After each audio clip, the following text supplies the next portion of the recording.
सबको नमस्कार, राम राम। मेरा नाम रवि। कैसे हैं आप सभी? मुझे आशा है आप सब ठीक ठाक होंगे और आपकी पढ़ाई जबरदस्त तरीके से चल रही होगी साहब। आज हम करेंगे एक नया टॉपिक, एक जबरदस्त तरीके से, एक नए तरीके से। आज हम करेंगे कारक। आज हम करेंगे हिंदी का टॉपिक कारक। आपको पता है हमारे एग्जाम में यहां से एक या दो प्रश्न जरूर आता है साहब, जरूर आता है। और हमारा वही प्रश्न गलत हो जाता है। दो ही प्रश्न आते हैं, दो ही प्रश्न गलत हो जाते हैं। यस सर, गलत हो जाता है। सर गलत क्यों हो जाता है?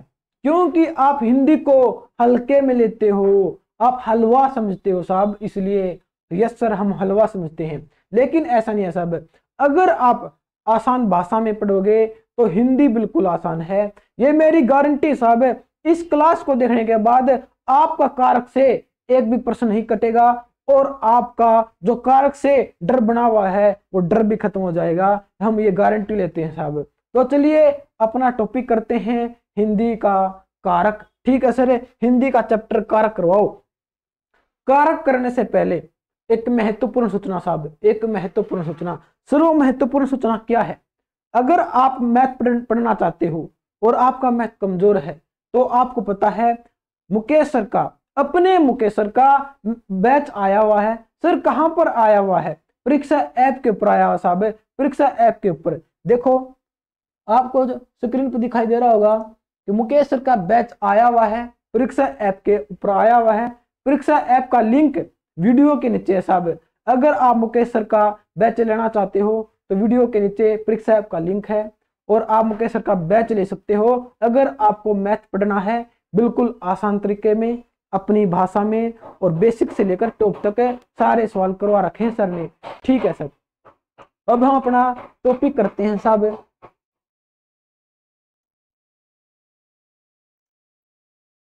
तो चलिए हम अपना टॉपिक करते हैं कारक। ठीक है सर, अपना टॉपिक करवाओ कारक। देखो कारक, सर ये कारक होता क्या है? देखो कारक होता क्या है, पहले हम इसकी परिभाषा करते हैं कि कारक होता क्या है।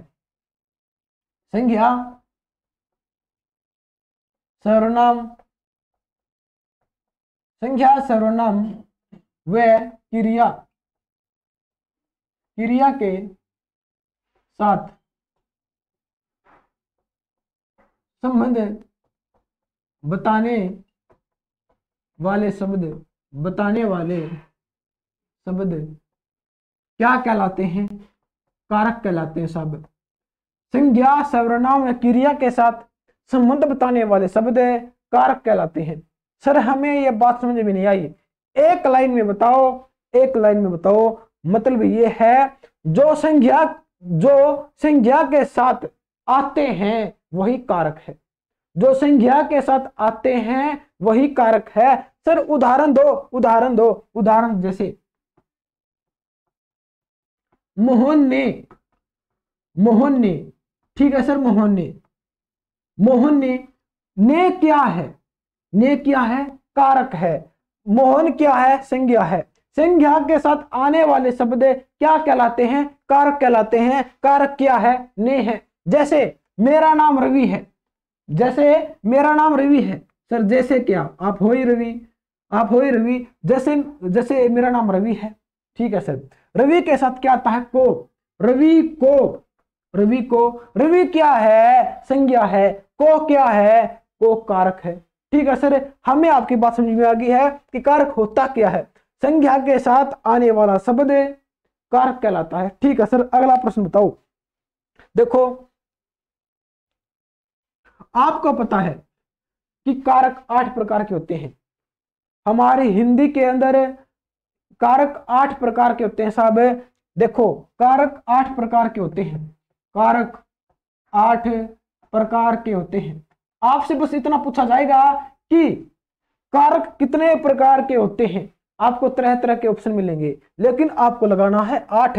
हिंदी में कारक 8 प्रकार के होते हैं। हम आठों के आठों पढ़ेंगे और आज ही पढ़ेंगे और इसी क्लास में पढ़ेंगे आठों के आठों कारक।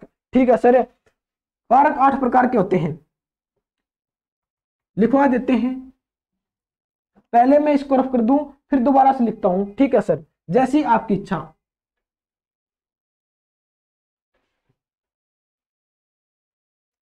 पहला है कर्ता कारक, पहला है कर्ता कारक, ठीक है सर, पहला है कर्ता कारक, पहला है कर्ता कारक। इसका एक चिन्ह भी है, इसकी विभक्ति भी है।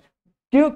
विभक्ति और चिन्ह क्या होता है? जिसके सहारे से हम पहचानते हैं कि यह कौन सा कारक है, वो कर्ता कारक है, ठीक है सर। देखो कि चिन्ह है, इसकी विभक्ति है। चिन्ह कहते हैं, विभक्ति कहते हैं, विभक्ति।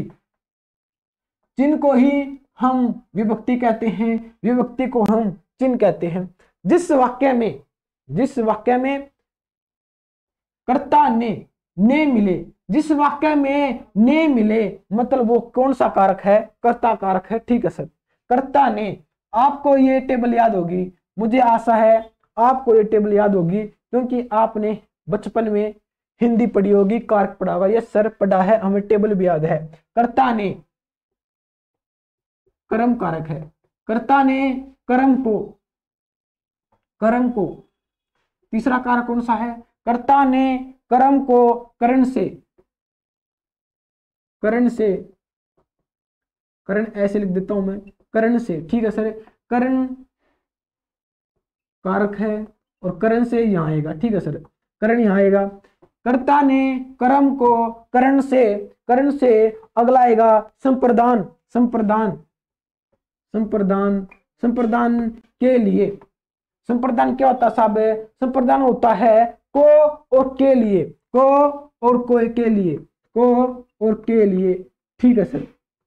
देखो संप्रदान होता है को के लिए। जिस वाक्य में को मिले, जिस वाक्य में के लिए मिले, मतलब वो क्या है? संप्रदान कारक है। आंख मिच कर लगा दियो, जिस वाक्य में आपको ये चीज मिले। जिस वाक्य में आपको से मिले, सीधा करण कारक लगा दियो। जिस वाक्य में को मिले, सीधा कर्म कारक लगा दियो। जिस वाक्य में ने मिले, सीधा कर्ता कारक लगा दियो, ठीक है सर। अगला पांचवा कौन सा है? पांचवा कौन सा है? पांचवा अपादान। पांचवा कौन सा है? अपादान। अपादान का मतलब क्या? से, जहां पर से मिले। सर से तो करण में भी है, सर से तो करण में भी है, लेकिन करण में क्या मिलेगा? से द्वारा, से द्वारा, से द्वारा मिलेगा, ठीक है सर, से द्वारा मिलेगा। और अपादान में से मिलेगा, ठीक है। अगला प्रश्न बताओ। हम जब पढ़ेंगे दोनों में क्लियर भी कर देंगे कि कहां पर से मिलेगा और कहां पर से द्वारा और कहां पर से मिलेगा, ठीक है सर। अगला प्रश्न क्या है? छठा। छठा कौन सा कारक है? छठा कारक है संबंध कारक। कौन सा? संबंध कारक। संबंध कारक। संबंध कारक का मतलब क्या होता है? जो संबंध बताता है, जो संबंध बताता है, संबंध कारक में क्या आएगा? का, के, की। क्या आएगा? का, के, की, का, के, की, ठीक है सर। सातवां कौन सा है? सातवां हमारा कौन सा है? अधिकरण है। कौन सा है? अधिकरण कारक है। अधिकरण, अधिकरण है, ठीक है सर। अधिकरण है। अधिकरण का चुनाव चिन्ह क्या है? में और पर है। क्या है? में और पर है, ठीक है सर। में और पर है। हमारा लास्ट है आठवां, हमारा लास्ट है संबोधन। कौन सा है? संबोधन। इसमें क्या मिलेगा? इसमें मिलेगा हे, अरे, ओ, ए। जहां पर ये शब्द मिले, इसका मतलब वो क्या है? वो संबोधन है। देखो हम ये आठों के आठे पढ़ेंगे और अभी पढ़ेंगे, ठीक है सर। जहां पर जिस वाक्य में ने मिले, मतलब वो कर्ता कारक है, मतलब काम को करने वाला है, कर्म कारक। जहां जहां पर को मिले जिस वाक्य में, वो कर्म कारक है। जिस वाक्य में से द्वारा मिले, मतलब वो करण कारक है। जिस वाक्य में को मिले, के लिए मिले, मतलब वो संप्रदान कारक है। जिस वाक्य में से मिले, मतलब वो अपादान कारक है। जिस वाक्य में का, के, की मिले, मतलब वो क्या है? संबंध कारक है। जिस वाक्य में पर मिले, इसका मतलब क्या है? वो अधिकरण कारक है। जिस वाक्य में हे, हरे, वो मिले, इसका मतलब क्या है? वो संबोधन कारक है।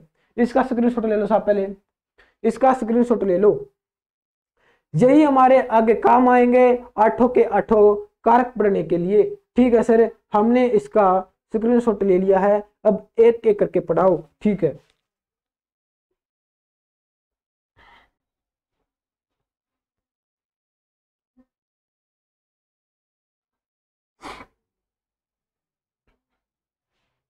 आपको ये टेबल याद करनी है पहले साहब। ठीक है सर, हम ये टेबल याद कर लेंगे। ठीक है, देखो ये पहला प्रश्न क्या है कि कर्ता कारक होता क्या है। कर्ता कारक होता क्या है? कर्ता का मतलब है काम को करने वाला, मतलब काम को करने वाला, क्रिया को करने वाला, काम को या क्रिया को करने वाला क्या कहलाता है? कर्ता कारक कहलाता। ठीक है सर। सर जैसे बताओ, जैसे पिताजी ने पत्र लिखा, जैसे पिताजी ने पत्र लिखा, आपसे पूछा जाएगा, बस ये लाइन दे देंगे, ये वाक्य मिलेगा आपको और पूछा जाएगा इसमें कौन सा कारक है, कौन सा कारक है। सबसे पहले हमने देखनी है विभक्ति कि चिन्ह कौन सा है। सर कर्ता कारक का ना चिन्ह ने है, ने मिल गया, मतलब ये कौन सा वाक्य है, ये कौन सा वाक्य है? कर्ता कारक है। पिताजी ने पत्र लिखा, किसने लिखा? पिताजी ने लिखा। लिखने का काम किसने किया है? काम करने वाला या क्रिया करने वाला क्या कहलाता है? कर्ता। काम किसने किया? पिताजी ने किया। पिताजी क्या है? कर्ता कारक है, कर्ता कारक है। आपसे पूछा जाएगा इनमें से कौन सा कर्ता कारक है? कौन सा है? पिताजी। पिताजी कर्ता कारक है, हमने पहचाना ने है। जहां जिस वाक्य में ने शब्द मिले इसका मतलब वो कर्ता कारक है। पिताजी ने पत्र लिखा, कर्ता कारक पिताजी है। ठीक है सर, अगला प्रश्न बताओ। देखो राधा नाच रही है, राधा नाच रही है, नाच रही है। अब बताओ इसमें कौन सा कारक है? आपको ये डेफिनेशन मिलेगी, ये वाक्य मिलेगा, राधा नाच रही है। इसमें कौन सा वाक्य है? इसमें कौन सा वाक्य है? सर इसमें विभक्ति तो है नहीं, इसमें चिन्ह तो है नहीं, इसमें ने तो है नहीं। हम कैसे बताएंगे कि इसमें कर्ता कारक है? हम कैसे बताएंगे साहब? जिस वाक्य में ने विभक्ति ना मिले, चिन्ह विभक्ति ना मिले, हमको क्या करना है? हमें वहां पर कौन और किसको, कौन और किसको, कौन और किसको शब्द का प्रयोग करके देखना है कि अगर कौन और किसको इस वाक्य में सही बैठता है तो इसमें कर्ता कारक है। देखो राधा नाच रही है, कौन नाच रही है? राधा नाच रही है, कौन नाच रही है? कौन नाच रही है? नाचने का काम कौन कर रहा है? नाचने का काम कौन कर रहा है? राधा कर रही है। नाचने का काम, काम करने वाला क्या कहलाता है? कर्ता कारक कहलाता है। इसमें राधा क्या है? कर्ता कारक है। हमने क्या यूज किया कि कौन नाच रहा है? राधा नाच रही है। नाचने का काम कौन कर रहा है? राधा कर रही है। तो राधा क्या है? कर्ता कारक है। ठीक है सर, हमें आपकी बात समझ में आ गई है। अगला प्रश्न बताओ। मोहन को पढ़ना चाहिए, मोहन को पढ़ना चाहिए। इसमें कौन सा कारक है? इसमें कौन सा कारक है? कर्ता ने कर्म को, कर्म को शरीर को आ गया तो इसका मतलब कर्म कारक है। आपने बोला था जिस वाक्य में को मिले वो कर्म कारक होता है, तो इसमें को आ गया तो क्या कर्म कारक है? नहीं। मैंने बोला मोहन को पढ़ना चाहिए। किसको पढ़ना चाहिए? किसको पढ़ना चाहिए? मोहन को। मोहन को पढ़ना चाहिए। काम कौन करेगा? इस वाक्य में काम कौन कर रहा है? काम मोहन कर रहा है। किसको पढ़ना चाहिए? मोहन को पढ़ना चाहिए। तो मोहन क्या है? कर्ता कारक है। तब इस बहम में मत रहना कि को है तो कर्म कारक है, को आते ही हम कर्म कारक लगा देंगे। नहीं, विभक्ति पर विश्वास नहीं करना, विभक्ति पर, चिन्ह पर विश्वास नहीं करना। वाक्य को पढ़कर और कौन किसको लगाकर चेक करना है कि कौन सा कारक है। ठीक है सर। मोहन को पढ़ना चाहिए। किसको पढ़ना चाहिए? मोहन को पढ़ना चाहिए। मोहन किस, मोहन क्या है? काम को करने वाला है। पढ़ने का काम कौन कर रहा है? मोहन कर रहा है। तो मोहन क्या है? कर्ता कारक है। ठीक है सर, हमें ये बात क्लियर हो गई है कि कर्ता कारक हम किसे कहते हैं? काम को करने वाला कर्ता कारक कहलाता है साहब। ठीक है सर, अगला बताओ कि कर्म कारक किसे कहते हैं?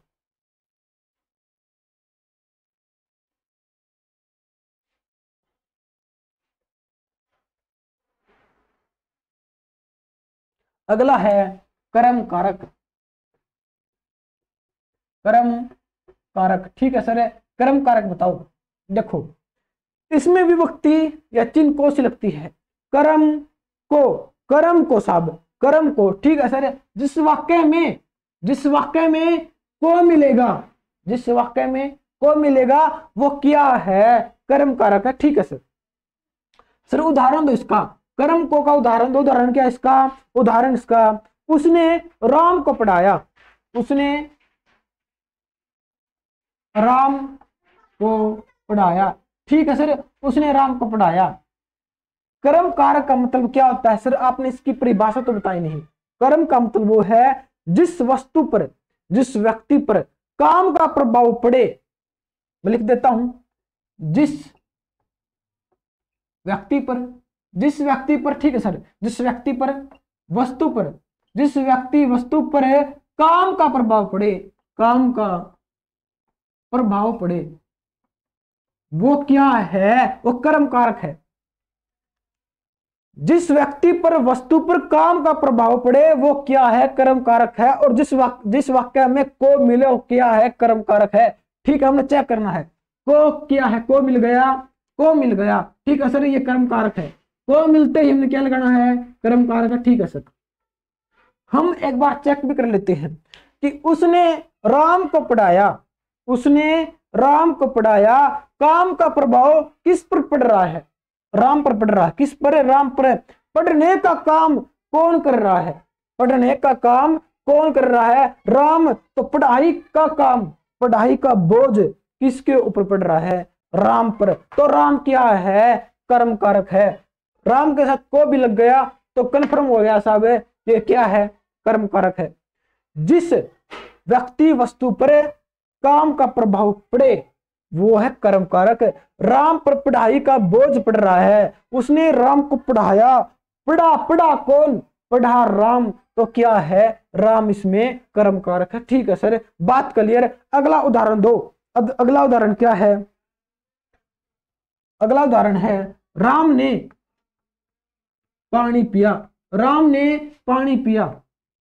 अब बताओ इसमें कर्म कारक कौन सा है, राम ने पानी पिया, इसमें कर्म कारक कौन सा है। आपसे एचएससी बस इतना पूछेगी, बताओ इसमें कौन सा कारक है, इसमें कौन सा कारक है। देखो राम ने पानी पिया, काम का प्रभाव किस पर पड़ा, काम का प्रभाव किस पर पड़ा, पानी पर, पानी पर पड़ा। सर कैसे पड़ा, पानी को पिया, पानी को पिया, पानी खत्म हो गया, पानी पीते ही पानी खत्म हो गया, ठीक है सर। तो प्रभाव किस पर पड़ा, खत्म कौन हुआ, यूज कौन में आया, यूज किसको किया गया, पानी को किया गया। तो पानी क्या है, कर्म कारक है, कर्म कारक है। किसने पिया, काम किसने किया, राम ने किया, काम किसने किया, राम ने किया। तो राम क्या है, कर्ता कारक है। इसमें राम कर्ता कारक है, पानी कर्म कारक है, काम का प्रभाव पानी पर पड़ा है तो पानी कर्म कारक है। काम किसने किया, पीने का, राम ने किया, राम क्या है, कर्ता कारक है। काम को करने वाला कर्ता कारक, जिस पर काम का प्रभाव पड़े वो कर्म कारक, ठीक है सर। हमें आपकी बात समझ में आ गई है। देखो अगला प्रश्न क्या है, अगला प्रश्न क्या है, अगर इसी प्रश्न में विभक्ति ना मिले, मतलब को ना मिले, तो हम कैसे पहचानेंगे, हम पहचानेंगे क्या और किसको, क्या और किसको का प्रयोग करके। अगर विभक्ति ना मिले वाक्य में तो हम क्या किसको का प्रयोग करके कर्म कारक को पहचानेंगे। राम ने किसको पिया, राम ने किसको पिया, किसको पिया, पानी को पिया। तो पानी क्या है, पानी कर्म कारक है। उसने राम को पढ़ाया, उसने राम को पढ़ाया, किसने ना, उसने राम को पढ़ाया, किसको, किसको पढ़ाया, उसने किसको पढ़ाया, राम को पढ़ाया। तो राम क्या है, कर्म कारक है। तो राम क्या है, कर्म कारक है साहब, ठीक है सर। हमें आपकी बात समझ में आ गई है। अगर कर्म कारक में विभक्ति ना मिले, क्या किसको का प्रयोग करके हम वाक्य को पहचान सकते हैं, ठीक है सर, हम वाक्य को पहचान सकते हैं। अगला कौन सा, तीसरा,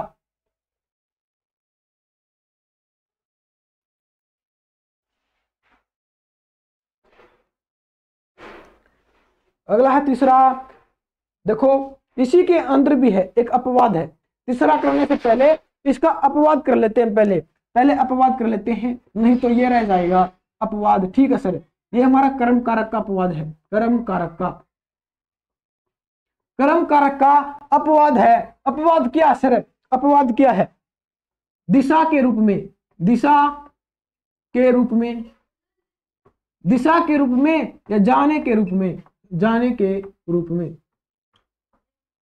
देखो साहब, आपने कुछ चेक नहीं करना, आपने ना चिन्ह चेक करने हैं, ना क्या किसको चेक करना है, आपने बस चेक करना है जिस वाक्य में दिशा का नाम आए, दिशा का संकेत मिले आपको, या जाने का भाव पैदा हो जिस वाक्य में, उस वाक्य में आप सीधा आंख मिचकर क्या लगा दोगे? कर्म कारक लगा दोगे। सर कैसे? उदाहरण दो।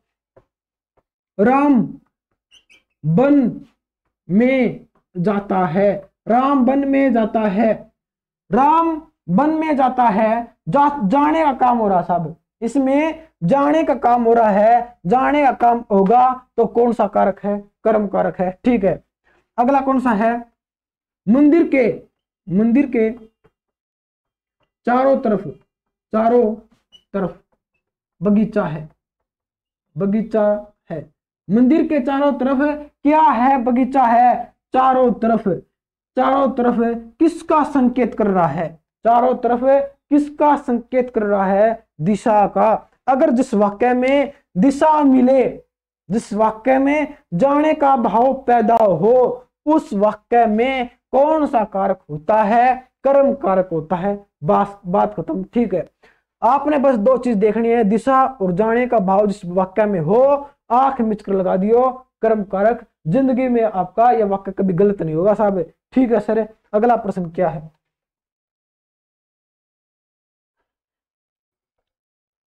अगला है तीसरा, अगला हमारा तीसरा। ठीक है सर, तीसरा कौन सा है? तीसरा है करण कारक। कौन सा? करण कारक। ठीक है सर, देखो करण कारक,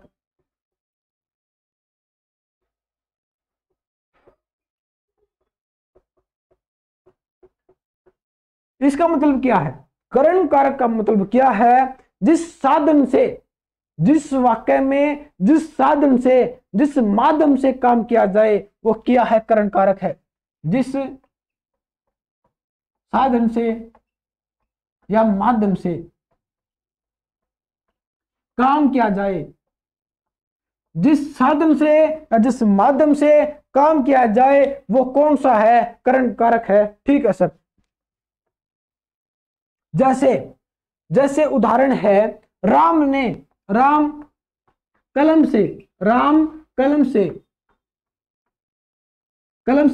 पत्र लिखता है।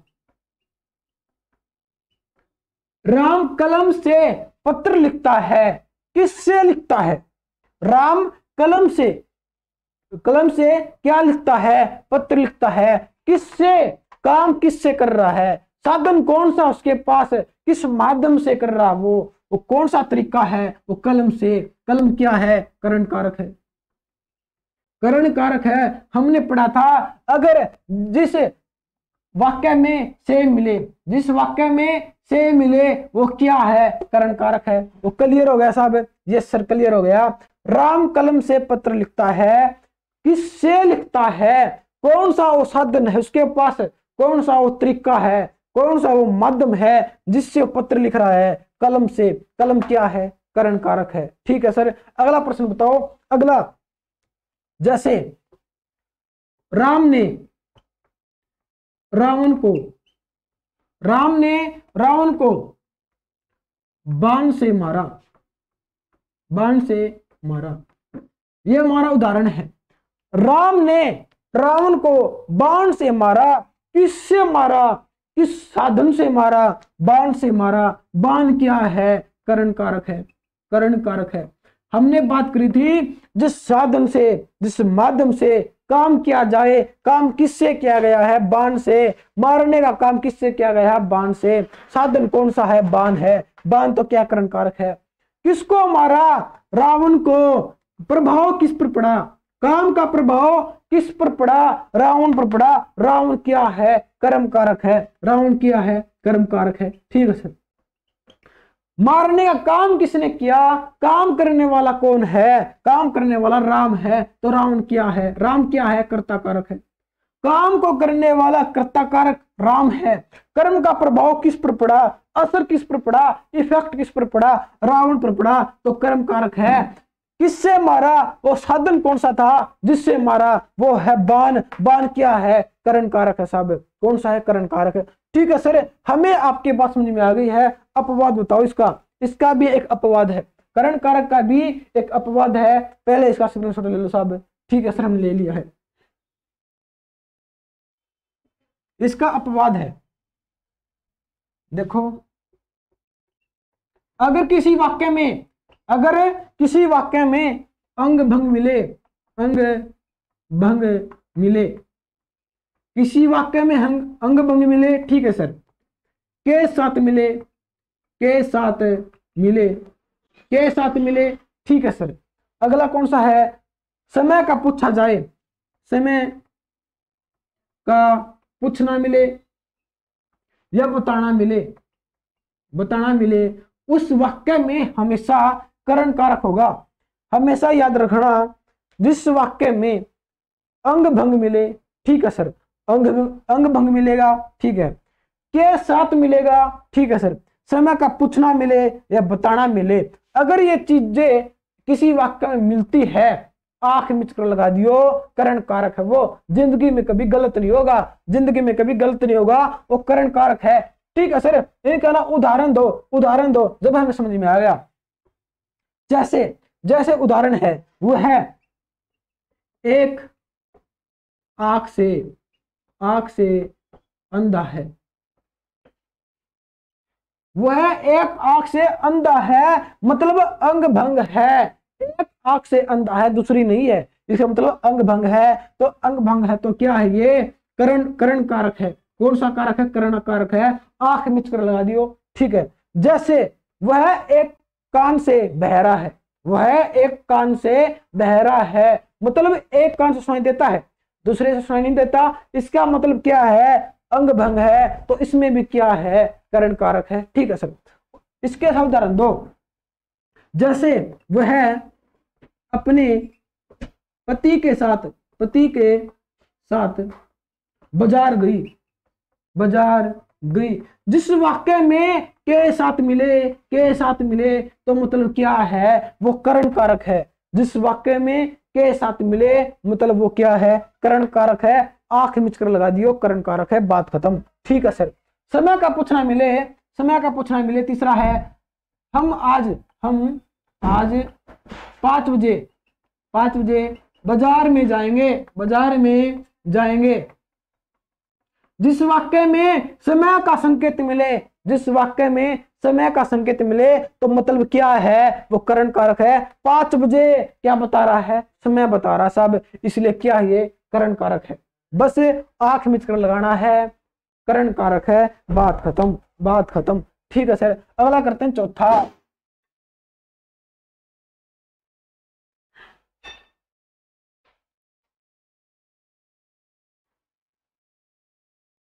अगला है चौथा। चौथा कौन सा साहब है?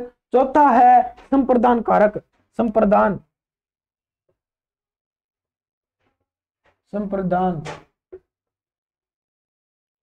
संप्रदान क्या चिन्ह, या चिन्ह क्या है इसका? संप्रदान का चिन्ह क्या है?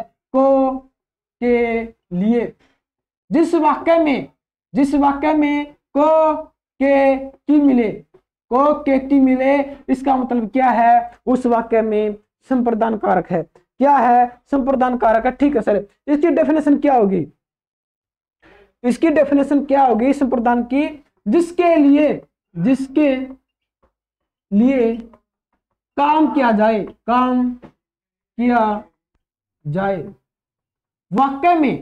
वाक्य में जिस व्यक्ति वस्तु के लिए काम किया जाए, वो क्या है? संप्रदान कारक है। सिर्फ बताओ, समझ में नहीं आया? जैसे वो है पढ़ने के लिए स्कूल जाता है, जाता है। किस काम के लिए वह स्कूल जाता है? किस काम को कि जिसके लिए काम किया जाए वह स्कूल जाता है। किसके लिए जाता है? पढ़ने के लिए जाता है साहब। वो किस काम के लिए जाता है? जिसके लिए काम किया जाए। वो कौन सा काम कर रहा है? वो पढ़ने का काम तो कर रहा है। तो क्या है? पढ़ना क्या है? संप्रदान है।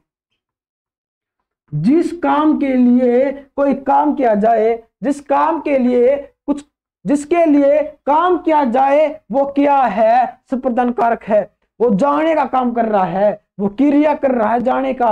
वह गया, उसने क्रिया की। किसके लिए की? किसके लिए की? पढ़ने के लिए की साहब। किसके लिए? पढ़ने के लिए। आप स्कूल जाते हो, किसके लिए जाते हो? पढ़ने के लिए जाते हो साहब। किसके लिए जाते हो? संप्रदान कारक के लिए जाते हो, पढ़ने के लिए जाते हो। ठीक है सर। वह पढ़ने के लिए स्कूल जाता है, उसने क्रिया की। किसके लिए की? किस काम के लिए की? पढ़ने के लिए की। पढ़ना क्या है? संप्रदान कारक है। ठीक है सर, संप्रदान कारक है। अगला बताओ, वह मुझसे मिलने आया। वह मुझसे मिलने आया। वह मुझसे मिलने आया। ठीक बात है। जिसके लिए काम किया जाए, काम क्या क्या उसने? मिलने का काम। जिसके लिए काम किया जाए उसने काम किया, उसने क्रिया की आने की। उसने क्रिया की आने की। किसके लिए की? मिलने के लिए की। मिलने के लिए। तो मिलना क्या है? संप्रदान कारक है। संप्रदान कारक है। कौन सा कारक में? संप्रदान कारक है। जिस वाक्य में किसी व्यक्ति वस्तु के लिए काम किया जाए वह संप्रदान कारक है। वह मुझसे मिलने आया, उसने क्रिया की। किसके लिए की? मिलने के लिए की। ठीक है।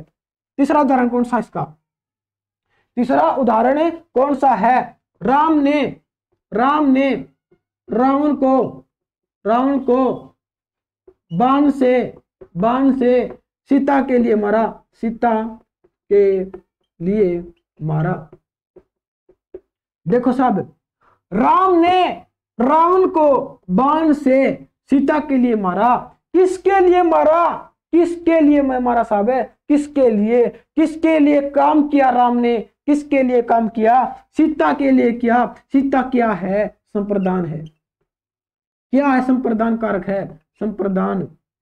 जिस वाक्य में जिसके लिए कोई काम किया जाए उसमें संप्रदान है। राम ने किसके लिए रावण को मारा? सीता के लिए सीता के लिए मारा साहब। सीता क्या? संप्रदान है। किससे मारा? किससे? बाण से मारा। किससे मारा साहब? बाण से मारा। किस साधन से मारा? किस साधन से? बाण से मारा। तो क्या है? करण कारक है। बाण क्या है? करण कारक है। जिस साधन से कोई काम किया जाए वो करण कारक है, और जिसका असर पड़े कर्म कारक है। जिस पर असर पड़े वो क्या है? रावण पर इफेक्ट पड़ा, रावण आघात हुआ। कौन सा कारक है? कर्म कारक है। जिस वाक्य में जिस पर कोई असर पड़े वो कर्म कारक है। काम किसने किया? राम ने किया। राम क्या है? कर्ता कारक है। कर्ता कारक है। आपसे बस इतना पूछा जाएगा इस वाक्य में सीता क्या है। आपसे ये पूरी वाक्य दिया जाएगा और पूछा जाएगा सीता क्या है? सीता संप्रदान है। जिसके लिए कोई काम किया जाए वह संप्रदान कारक है। राम ने सीता के लिए तो मारा था रावण को, यस सर मारा था। तो सीता क्या है? संप्रदान है। किससे मारा? कौन सा माध्यम था? कौन सा तरीका था जिसके लिए मारा? बाण था। बाण क्या? करण कारक है। प्रभाव किस पर पड़ा? काम का प्रभाव किस पर पड़ा? रावण पर पड़ा। रावण क्या है? कर्म कारक है। किसने मारा? काम किसने किया? राम ने किया। तो राम क्या है? कर्ता कारक है। ठीक है सर, हमें आपकी बात समझ में आ गई है। अगला प्रश्न बताओ। अगला प्रश्न क्या है? इसके अंदर अपवाद है। सर इसके भी अंदर अपवाद है। यस सर, इसके अंदर भी अपवाद है। देखो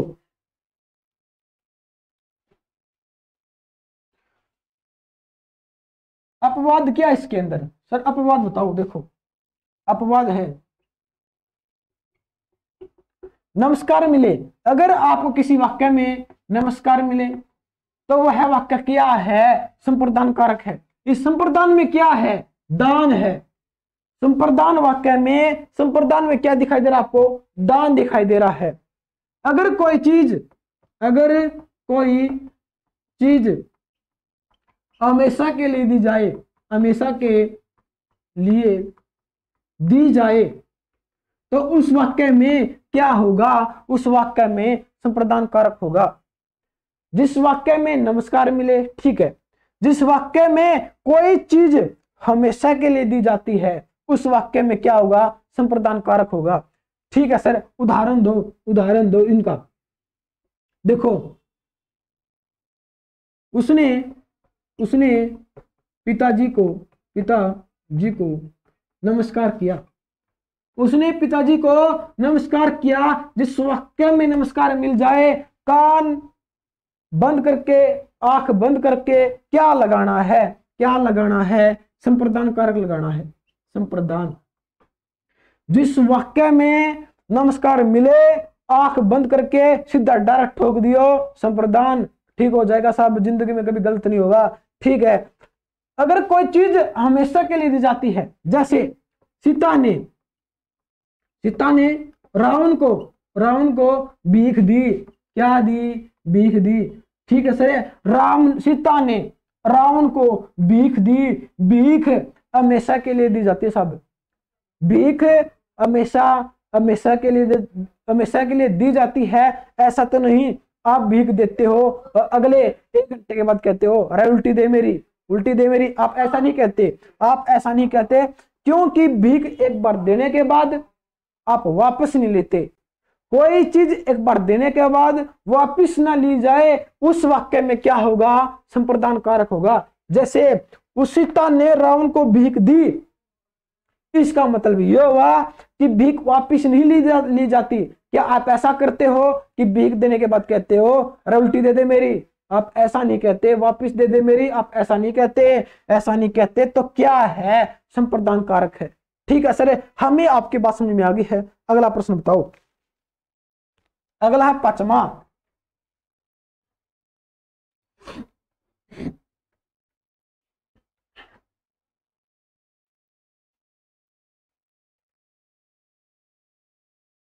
अगला है 5वां कौन सा साहब? 5वां है अपादान कारक। ठीक है सर, अपादान कारक बताओ। अपादान कारक। अपादान का मतलब क्या होता है? अपादान का मतलब क्या होता है? इसका चिन्ह विभक्ति क्या होती है? से होती है। क्या होती है? इसकी विभक्ति चिन्ह क्या होती है? से। अपादान से, इसका मतलब है जिस वाक्य में व्यक्ति वस्तु से अलग होने का भाव मिले, अलग होने का भाव पैदा हो। जिस वाक्य में अलग होने का भाव पैदा हो, उसमें कौन सा कारक है? अपादान कारक है। सिर्फ भाव कैसे पैदा होगा? जैसे गंगा हिमालय से निकलती है, हिमालय से निकलती है। ठीक है सर, गंगा हिमालय से निकलती है। हिमालय से निकलकर गंगा अलग तो हो गई, हिमालय से गंगा निकलने के बाद अलग अलग हो गई। हिमालय अलग हो गया, गंगा अलग हो गई। जिस वाक्य में अलग होने का भाव पैदा हो, उसमें क्या है? अपादान कारक है। अपादान हिमालय क्या है? अपादान कारक है। किससे अलग हुई है? किससे? हिमालय से। कौन अलग हुई है? गंगा। गंगा हिमालय से निकलती है, मतलब गंगा हिमालय से अलग हो गई। हिमालय क्या है? अपादान कारक साहब। क्या है? अपादान कारक। ठीक है सर। पत्ते पेड़ से गिरते हैं, पत्ते पेड़ से गिरते हैं, अलग होने का भाव पैदा हो गया। पत्ते पेड़ से गिरे, पत्ते पेड़ से गिरे, अलग अलग हो गए, अलग अलग हो गए। इसका मतलब क्या है? पेड़ क्या है? अपादान कारक है।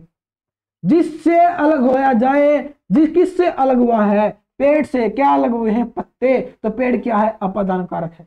क्या है? अपादान कारक है। जिस वाक्य में अलग होने का भाव पैदा हो, वो क्या है? अपादान कारक है।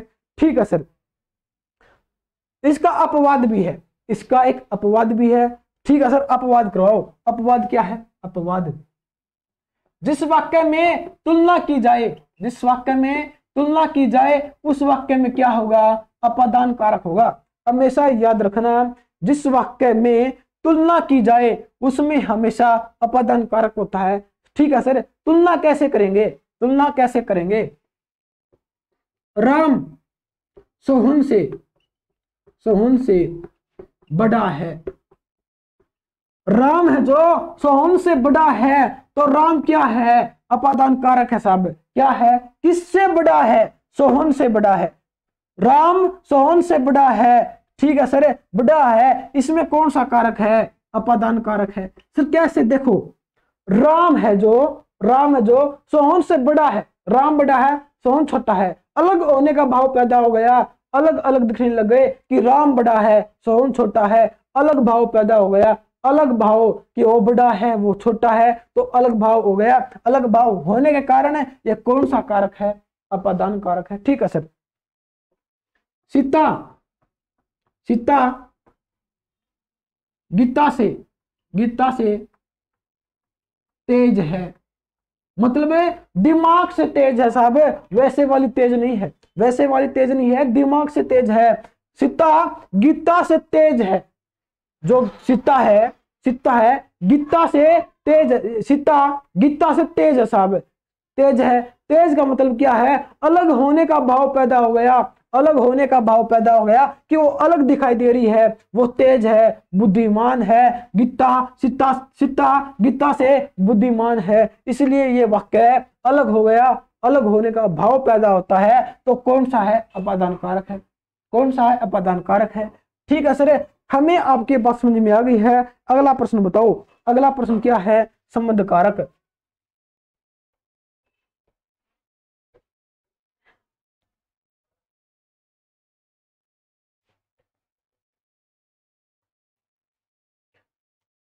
छठा है संबंध कारक। संबंध कारक, ठीक है सर। संबंध कारक है, संबंध कारक की चिन्ह या विभक्ति क्या होती है? चिन्ह या विभक्ति क्या होती है? का, के, की। जिस वाक्य में का, के मिले, का, के, की मिले, इसका मतलब वो क्या है? संबंध कारक है। सर आपने का, के, की तो संप्रदान में बताई थी, वो हमने गलती से बताई थी। उसकी संप्रदान की विभक्ति क्या होगी? को के लिए होगी साहब, को के लिए। ये किसकी विभक्ति है? ये संप्रदान की विभक्ति है, संप्रदान की वो ठीक कर लियो साहब। संप्रदान की हमने गलती से क्या बता दी थी? विभक्ति का, के, की बता दी थी, लेकिन का, के, की किसकी है? संबंध कारक की है। और को के लिए किसकी है? संप्रदान की है। चिन्ह विभक्ति किसकी है? ठीक है सर, हमें समझ में आ गई है। का, के, की विभक्ति संबंध कारक की है। ठीक है सर, को के लिए ये किसकी विभक्ति है? संप्रदान की है। हमें बात समझ में आ गई है। देखो अब हम करेंगे संबंध कारक का मतलब क्या होता है। जिस वाक्य में व्यक्ति वस्तु में संबंध बताया जाए, जिस वाक्य में या वस्तु में संबंध बताया जाए, इन दोनों में संबंध क्या है, तो वो कौन सा कारक है? संबंध कारक है। ठीक है सर, जिस वाक्य में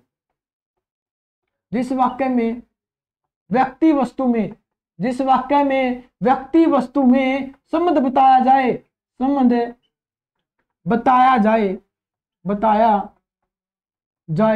तो उसमें कौन सा कारक है? संबंध कारक है। सर उदाहरण दो। जैसे राम के दो पुत्र हैं, यस सर, राम के दो पुत्र हैं। राम के दो पुत्र हैं, पुत्र में और राम में क्या संबंध है? कि वो दोनों बेटे और पुत्र हैं, दोनों पिता और पुत्र साहब, दोनों क्या है? पिता और पुत्र है। इसमें संबंध बता दिया कि राम पिता है और इसके दो बेटे लव और कुश, इसके दो पुत्र है, पिता और पुत्र है, संबंध बता दिया साहब। ठीक है सर, संबंध बता दिया। वो है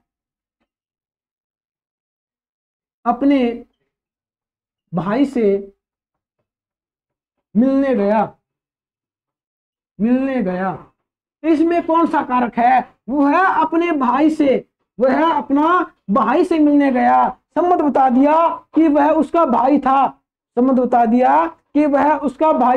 इसका मतलब क्या है? इसमें कौन सा कारक है? संबंध कारक है। ठीक है सर, संबंध कारक है। इसने बता दिया कि वह उसका भाई था, इसलिए मिलने आया है। राम के 2 पुत्र है, संबंध बता दिया, एक पिता है एक पुत्र है, संबंध बता दिया। ठीक है सर, जिस वाक्य में व्यक्ति वस्तु का संबंध बताया जाए उसमें कौन सा कारक होता है, संबंध कारक होता है। ठीक है सर, ठीक है। इसमें अपवाद है, इसमें भी अपवाद है सर। इसमें अपवाद क्या है, इसमें अपवाद क्या है, इसमें कोई भी वस्तु सदा के लिए नहीं दी जाती। इसमें कोई भी वस्तु सदा के लिए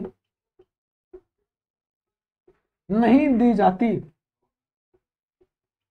पीछे वाली में क्या था कि वो उसमें वस्तु सदा के लिए दी जाती थी, उसमें सदा के लिए वस्तु दी जाती थी। इसमें सदा के लिए वस्तु नहीं दी जाएगी, नहीं दी जाएगी। जैसे उसने धोबी को कपड़े धोने के लिए दिए, धोने के लिए दिए।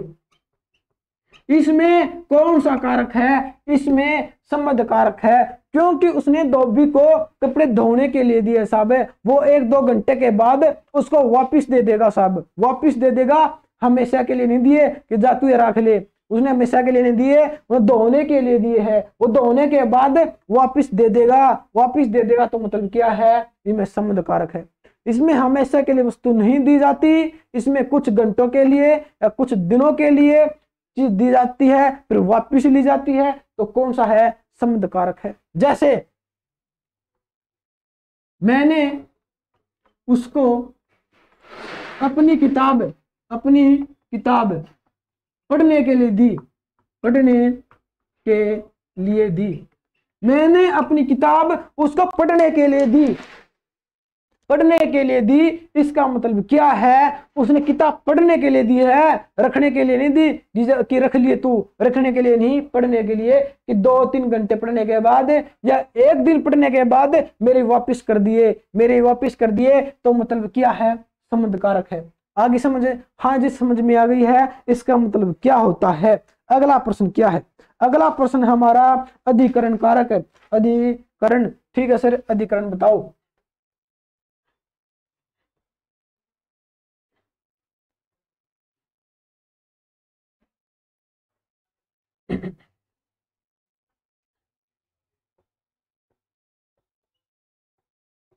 अधिकरण कारक सर, इसमें क्या है, अधिकरण कारक में क्या है साहब।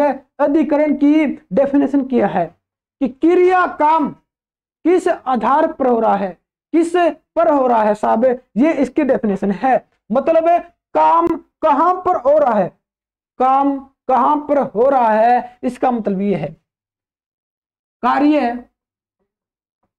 किस पर हो रहा है, कार्य किस पर हो रहा है, इसका मतलब ये है कार्य किस पर हो रहा है। क्रिया काम का आधार क्या है, क्रिया या काम का आधार क्या है, वो काम कहां पर हो रहा है, किसके ऊपर हो रहा है, ये इसकी डेफिनेशन है। ठीक है सर। जैसे कपड़े अलमारी में है, कपड़े अलमारी में है, कपड़े कहां पर है, अलमारी में है। आधार बता दिया, कार्य का आधार बता दिया कि कार्य कहां पर हो रहा है, कपड़े रखे कहां पर जा रहे हैं, कपड़े अलमारी में है, अलमारी पे है, अलमारी में है। तो अलमारी क्या है, अधिकरण कारक है। अगला प्रश्न बताओ। जैसे किताब मेज पर है, किताब मेज पर है, काम का आधार क्या है, किताब मेज के ऊपर है, किताब मेज के ऊपर है बता दिया। काम किसके ऊपर है, काम किसके ऊपर हो रहा है, मेज के ऊपर है, किताब मेज के ऊपर है। तो इसमें क्या है, अधिकरण कारक है। ठीक है सर। बिल्ली, बिल्ली स्लेब पर है, स्लेब,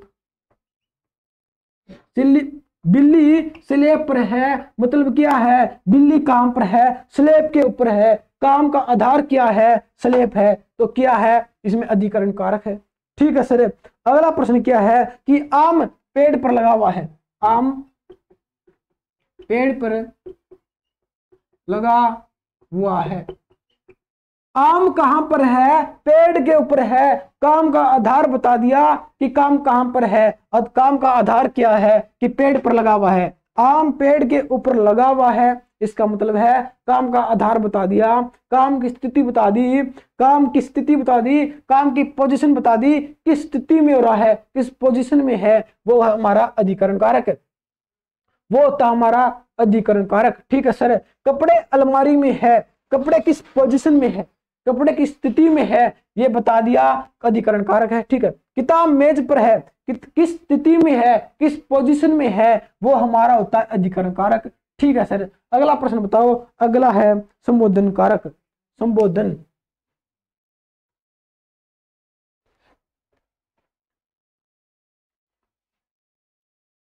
आठवां हमारा संबोधन कारक।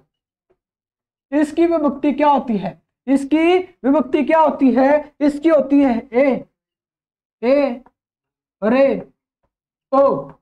जिस वाक्य में ये मिले हे, अरे, ओ, ए, जिस वाक्य में ये मिले, इसका मतलब क्या है, उसमें संबोधन कारक है। सर जैसे ए इधरा, ए इधरा, हम कहते नहीं है ए इधरा, इसका मतलब क्या है, इसमें संबोधन कारक है, संबोधन कारक है। ठीक है सर।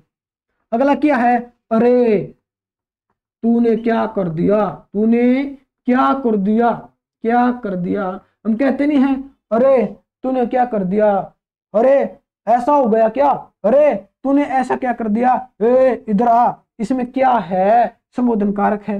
अगला क्या है, अगला क्या है, ए राम, ए राम क्या हो गया, ए राम मिले, अरे मिले, ए मिले, इसमें क्या है, संबोधन कारक है। हम कहते नहीं है खबरदार, खबरदार इधर मत आना, खबरदार इधर मत आना, इधर मत आना, कहते नहीं है खबरदार इधर मत आना, इसमें कौन सा कारक है, संबोधन कारक है साहब, कौन सा कारक है, संबोधन कारक है। ठीक है सर।